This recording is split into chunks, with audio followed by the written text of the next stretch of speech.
Mayong adlaw sa tanan ay Muhammad Khalid Kibranza Dimaporo, Provincial Governor ng lalawigan ng Lanao del Norte.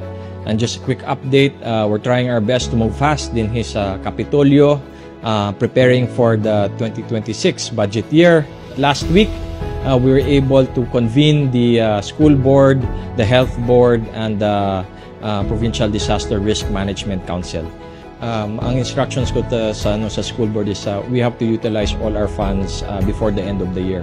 So matatapos nila yung mga school buildings, and we will go around our project sites to see the accomplishment of my predecessor Bob Angging, yung mga magandang classrooms na ginawa nila under the school board fund from the 2024 budget.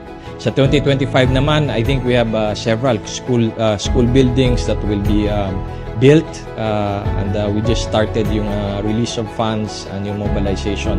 Ang target ng school board is to have the school buildings finished sometime in the first or second quarter of next year.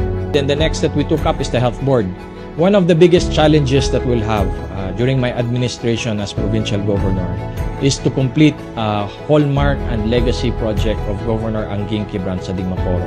And this is the Kulambugan and the Balui provincial hospitals, brand new 100-bed capacity provincial hospitals.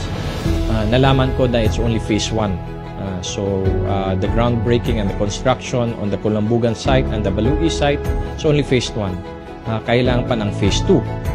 And phase 2 will eat up a good amount of our budget sa 2026. So we'll be looking into different possibilities such as financing the completion of the 2 provincial hospitals. And last but not least, we have to make sure that the Sangguniang Palaluigan provides the proper plantilla necessary. So, kompleto yung mga requirements para sa doctors, para sa nurses, para sa radtechs, para sa medtechs, yung mga ganyan. This is something that we have to ideally complete before December 2026. The latest is mga June, July 2027. So, it's a challenge for us, but I think with everybody working together, we can turn over and operationalize the 2 brand new provincial hospitals left to us from Governor Angging Kibranza Dimaporo.